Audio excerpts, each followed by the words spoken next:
Estamos de volta com o Bate Pronto para você nesta terça-feira, agora sim, em todas as plataformas. E agora a gente vai falar, eu prometi, hein, o assunto Memphis Depay. Porque nesta segunda-feira a Kings League Brasil, que é um torneio de futebol society, realizou um draft.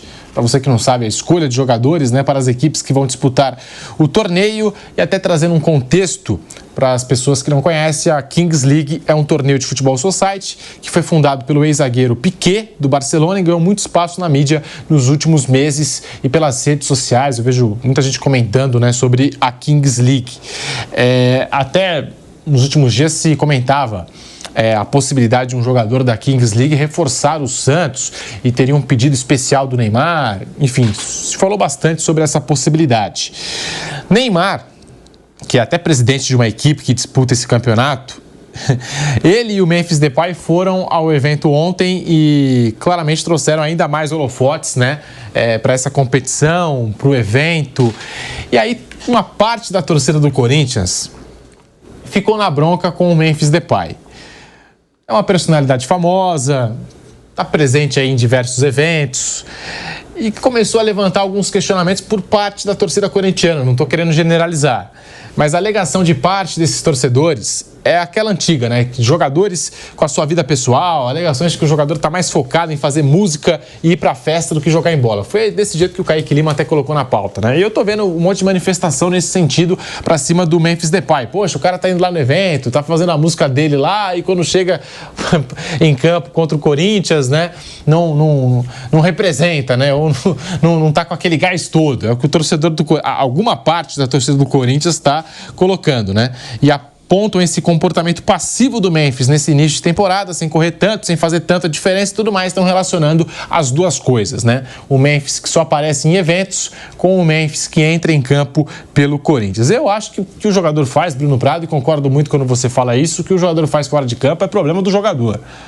E o Memphis, o pessoal tá com a memória muito curta, né? Porque o Memphis ajudou em muito o Corinthians na temporada passada e agora é paulistão, só tá começando o ano. E ele não tá tão mal assim também, tá pois normal. E assim, os caras acham que o jogador, entre um jogo e outro, um treino e outro, ele fica trancado em casa, assim, é uma loucura. Ele não tava fazendo nada demais, ele foi num evento, ele participou de um evento, né? De futebol, e ok, o cara... as pessoas acham que o jogador não tem vida, ele só sai de casa para jogar bola e para treinar, não faz mais nada. Não tem nada demais, ele estava ali num evento como pessoas normais vivem.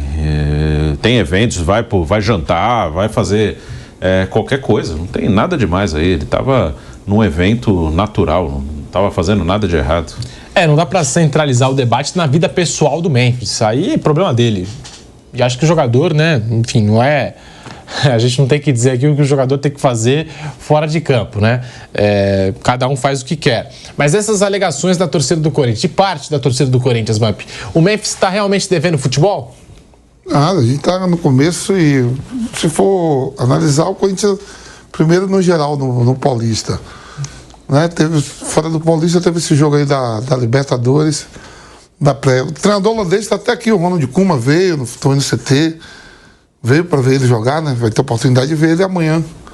Um choque térmico, hein, Ivan? O Ronald Koeman, para ver. Agora, porque tá um calor aqui em São Paulo. Não, eu achei assim interessante vir.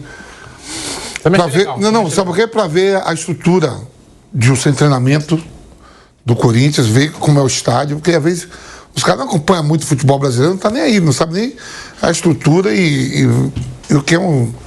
Ele vai ver, já estava no jogo, né? No final de semana. Foi no CT. Foi no CT. Vai acompanhar o jogo de amanhã. Vai acompanhar o jogo de amanhã. E é isso, o próprio técnico da seleção holandesa admitiu que não tem tanto conhecimento assim do futebol brasileiro e veio aqui conhecer. Foi um convite do Corinthians. O Corinthians já vinha trabalhando nos bastidores, né? Para que esse encontro, essa visita acontecesse. E os jogos passam lá, né? Alguns jogos passam lá. Jogos do Corinthians, até onde eu sei, como mandante, né? Passam lá na Holanda. E agora ele tendo esse contato mais próximo, né? Com o Corinthians e com o Memphis Depay, o técnico da seleção holandesa. O Memphis Depay que tem essa possibilidade de se tornar o maior artilheiro, né? Da seleção da Holanda, ultrapassando o Van Persie. Tem 4 gols de diferença, né? Para o Van Persie, que é o artilheiro histórico da seleção da Holanda, Mauro. A gente falando aqui dessa questão, né? Aí cada um faz o que quer da vida. Acho que não tem nada a ver essa história da vida pessoal do Memphis Depay, se ele tá curtindo, se ele tá indo pra festa, se ele tá gravando música, acho que é problema dele. Mas dentro de campo é pertinente essa não vou dizer declaração, mas esse questionamento de parte do torcedor corintiano. Poxa vida, o Memphis agora só tá em evento e não tá jogando bem. O Memphis tá devendo futebol, Mauro? Eu não acho. Ele é assim, né? Mas ele é assim, ele é um cara midiático, ele tem lá uma onça, um tigre, sei lá, um leão. É verdade, lá. É informação o cara é excêntrico, gente. Se você espera contratar o Memphis Depay, que ele vai ficar lá orando na igreja, não vai não. O negócio dele é outro. É outro perfil. E nada contra, não. Ele é assim, gente. O cara é assim, ele é midiático, ele é desse estilo. Então, se você tem um jogador assim, quer que ele se comporte como? Jogando, ele pode jogar mais? Pode, mas está no começo da temporada, né? Jogos mais importantes virão. E ele já fez bons jogos aí, já apareceu bem. Agora, ele é assim, o pacote Memphis é esse. Esperar que o cara chegue aqui e se torne, sei lá, um cara que não aparece na mídia, vai ali, joga, vai embora pra cá. Não é o estilo dele. Não é o estilo dele. O aniversário dele, levou todos os funcionários do Corinthians. Deve ser por isso também. Teve essa informação também de bastidor. Levou todos os funcionários do Corinthians para essa festa de aniversário dele. Ontem estava nesse evento aí da Kings League e até aproveitando, porque o Neymar subiu ao palco e fez uma brincadeira com o Memphis Depay, com o cantor de funk. Aí você pode me corrigir, tá, Kaique? É MC Ariel, né? Isso, boa. Camisa 10 do Peixe revelou que no último jogo foi provocado pelo funkeiro e projetou um possível reencontro das equipes no Paulistão. Então a gente tem aqui, né, a declaração do Neymar. Ele falou, tem uma treta com o Ariel. Depois do último jogo contra o Corinthians, ele me mostrou o dedo do meio quando eu estava saindo. Já guardei aqui no bolso. Calma, garota, sua hora vai chegar. Ariel, torce para não ter Corinthians e Santos no Paulista. Então já ficou aí as partes, né, de alguma forma já se movimentando e já na expectativa, né, pelo mata-mata do Paulistão. E a gente teve agora Corinthians e Santos. O Corinthians dominou o jogo, foi melhor do que o Santos. O Neymar não teve, assim, aquela atuação. Inclusive o Neymar tenta sair jogando, vai sozinho pro ataque e perde a bola pro Mateuzinho e gera o gol do Yuri. Não foi? Acho que foi o gol do Yuri. Se os 4 grandes passarem... Yuri com o Memphis, né? Aquela jogadaça, né? Se os 4 grandes passarem com vitória, né? Todo mundo fazendo 3 pontos, vai ter Corinthians e Santos na semifinal, né? Só não pode dar Corinthians e Palmeiras. Pode dar Corinthians e São Paulo. Se todo mundo fizer, pode dar Corinthians e Palmeiras e... Não, só não dá Corinthians e Palmeiras. Corinthians e São Paulo daria se o Santos passa com vitória e o São Paulo com empate, por exemplo, ganhando nos pênaltis, né? Se todo mundo passar com vitória, vai ser Palmeiras e São Paulo, Corinthians e Santos, passando os 4 grandes, os 4 vencendo o seu jogo. Tá vendo? O Corinthians só não bate com o Palmeiras. Só não é possível final. E essa possibilidade de encarar o Neymar te preocupa, Vamp? Eu não. Porque o Neymar, assim, é craque, é outro patamar, a gente sabe, mas tá pegando o ritmo, né? Mas te preocupa hoje? Eu tô sendo pra passar os 4 grandes, vai ser 4 jogão. Mas esse confronto Santos e Corinthians você não tem nenhuma expectativa. Eu gosto de ver. Vai assistir. É isso. Isso aí, ó. O pessoal tá te elogiando aqui no Switch. Falou muito parabéns. É isso aí, Vamp. Segue o jogo. Eu falei igual pilhada. Pilhado fala que você fica triste, chorando, preocupado. Aí o Pilhado começa a fazer as apostas, né? E amanhã vai estar de volta. Amanhã vai estar de volta o nosso Pilhado aqui no Bate Pronto pela Jovem Pan. Seguimos aqui no canal do YouTube Jovem Pan Esportes com o Bate Pronto desta terça-feira. Agora falando do Corinthians, hein? Porque o Antônio Oliveira deu entrevista ao Tribuna Expresso de Portugal e revelou situações pessoais e profissionais desafiadoras que ele enfrentou durante a passagem pelo Corinthians. O Antônio Oliveira contou de um episódio em que teve uma arma apontada para sua cabeça pela polícia e também relatou as dificuldades enfrentadas pelo Timão, como o dia em que jogadores não queriam se concentrar no Corinthians, né, por estarem com os pagamentos atrasados, com os salários atrasados. E a gente tem aqui a declaração, né, do Antônio Oliveira em entrevista ao Tribuna Expresso de Portugal. Houve alturas em que os jogadores chegaram a não querer concentrar, porque não recebiam. Tive de sair do treino para ir falar com o presidente, porque ele prometia que pagava no dia seguinte. Eu disse ao presidente, se você só pode pagar daqui a 1 ano, não diga que pode pagar amanhã, porque eles não vão receber e vão ficar ainda mais chateados. E aos jogadores que não queriam concentrar, tive de dizer para eles, há um direito e um dever. Vocês têm o direito de receber e eles de vos pagar. vocês têm razão. Agora, se passa lá para fora que vocês não querem concentrar, em vez de virar para eles, vai virar contra vocês. Vamos ser profissionais. Eu estou aqui do vosso lado, estarei sempre e vou tentar sensibilizar o presidente para resolver os problemas. E ele disse que o dia a dia dele lá era um pouco isto. Tá aí a declaração do Antônio Oliveira em passagem pelo Corinthians. Ele também citou aqui um episódio da vida pessoal dele, né? Ele disse que estava voltando do aniversário do filho do preparador de goleiros do Corinthians. Os policiais o reconheceram, então abre aspas aqui também para Antônio Oliveira. Lembro-me de me apontarem uma pistola à cabeça. Eu vinha no meu carro após o aniversário do filho do preparador de goleiros do Corinthians, olhei pelo espelho e vi um carro da polícia atrás, mas eu estava tranquilo. Viro à direita e ele continua a me seguir. De repente liga as luzes. Pensei que podia ter as luzes desligadas porque era de noite. Parei o carro para perceber o que se passava e o policial que estava dirigindo saiu logo com a pistola armada. Disse-me para sair do carro, meter as mãos atrás das costas, portanto, aqueles procedimentos que todos fazem, né? Normais, né? Procedimentos normais. Sempre com a arma apontada à minha cabeça, o parceiro do policial saiu e disse-lhe: cuidado, ele é técnico do Corinthians. O policial com a pistola responde: eu sei. Eu vou saber se lá ele é técnico do Corinthians? Eu não percebo nada de futebol. Como tinham chegado outros policiais, confirmaram a minha identidade e já queriam falar mais do Corinthians do que propriamente daquela situação. Fecha aspas. Então, que loucura, né? A situação que passou o Antônio Oliveira aqui no Brasil como técnico do Esporte Clube Corinthians Paulista.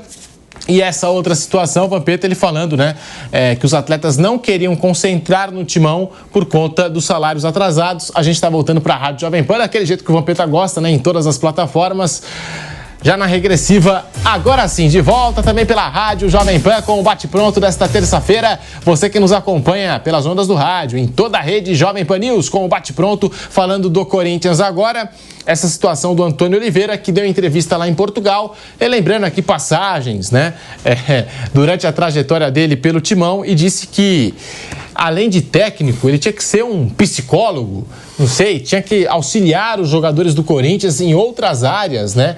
E virou tudo dentro do Corinthians, o Antônio Oliveira, Vamp, e dizendo que os atletas não queriam se concentrar por estarem com salários atrasados, e ele que administrava tudo, conversava com a diretoria, conversava com os jogadores, tentava apaziguar de um lado, de outro. Tá aí a situação vivida pelo Antônio Oliveira no Corinthians, Vamp. Você vê como é que é, né? O cara é contratado para cuidar da equipe, né? Seu treinador, e ter que resolver esses problemas aí de salário, tudo. Quanto à abordagem policial, é muito comum, né?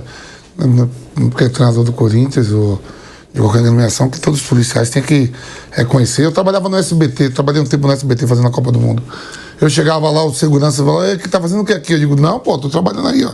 Vou ter que entrar depois, porque o SBT não faz os jogos, né? Eu entrava no jornal do SBT. Sei. O segurança não deixou eu entrar. Eu digo: velho, eu tô trabalhando aqui. Tudo bem, então você não vai deixar eu entrar? Eu já não sou muito bom de trabalho meu, eu voltei. Cadê o meu pé? Digo: fala com o segurança aí que não deixou eu entrar, não. Então, a parte policial, tranquila. Agora, em relação a esse problema de financeiro aí, ter que administrar um time que já não era bom, sem receber tudo, tá de parabéns. O Antônio Oliveira, que chegou a dar entrevista pra gente aqui no... a gestão do Ida ou essa aí? Do Augusto. Acho que já era Augusto Melo, né? Acho que já era Augusto Melo à frente do Corinthians. O Kaique Lima vai confirmar pra gente, mas eu acredito que já era... Sim. Gestão Augusto Melo, Bruno Prado. E o técnico do Corinthians, né, ele passando aqui um pouco dos bastidores, um Corinthians que quando ele assume não tinha essas contratações, ou jogadores como o Memphis Depay, depois esses atletas foram chegando, o Carrijo também chegou, enfim, o Corinthians foi se reforçando, ele pegou um outro Corinthians em termos de elenco, o Antônio Oliveira, e vira e mexe dando, né, essas entrevistas e declarações sobre a passagem dele no Corinthians. Já era o Augusto Melo, hein? Já era o Augusto Melo na presidência do Corinthians, Bruno Prado.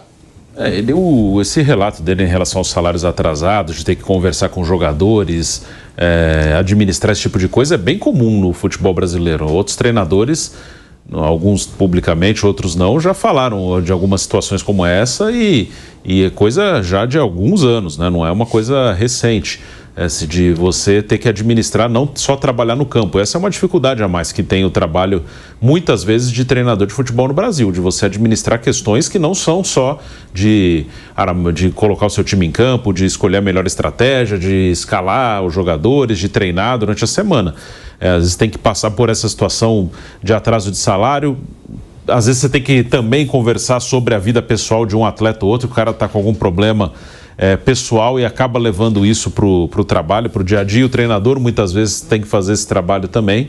Então são algumas das dificuldades que tem de se trabalhar como treinador aqui no Brasil, isso não só para os estrangeiros, mas também muito para os brasileiros. Além de todas as questões de campo, né? De um calendário pesado, de uma cobrança sempre fortíssima por resultado, mesmo que seu time não seja tão bom, mesmo que esteja com o salário atrasado, você vai ser cobrado para ganhar o jogo.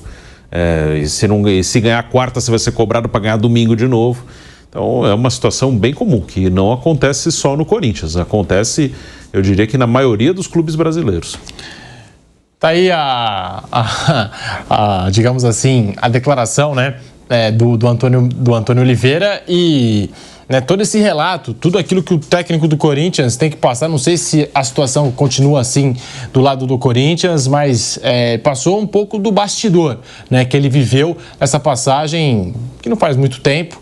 O Mano Menezes foi demitido, ele chega para o lugar do Mano Menezes, depois sai o Antônio Oliveira e chega o Ramon Dias, que está aí. Então, o ex-técnico do Corinthians agora, o último que passou pelo Corinthians antes do Ramon Dias, e, digamos assim, ele teve que ter todo esse jogo de cintura, né, para comandar o dia a dia do timão, Mauro César. A fala aí do Antônio Oliveira, que é um técnico jovem, né, um técnico promissor, conseguiu ali até fazer um bom trabalho no Cuiabá, e depois foi pro Corinthians.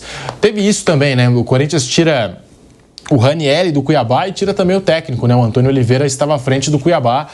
O Cuiabá acaba sendo rebaixado depois à Série B do Campeonato Brasileiro. Hoje ele provavelmente não conviveria com esses atrasos de pagamento, porque o Corinthians tem se esforçado para manter os salários em dia e não consegue pagar outros compromissos, né? Mas assim os jogadores continuam ali motivados. A questão é até quando vai conseguir sustentar essa situação. Não será surpresa se no futuro próximo o Ramon Dias e seu filho Emiliano estiverem fora do Corinthians e deem entrevistas parecidas. Dá essa impressão, né? Dá essa impressão, assim como outros técnicos que passaram aí pelo Esporte Clube Corinthians Paulista. E você vai deixando a sua opinião aqui nos comentários, também pelas redes sociais, @JovemPan Esportes.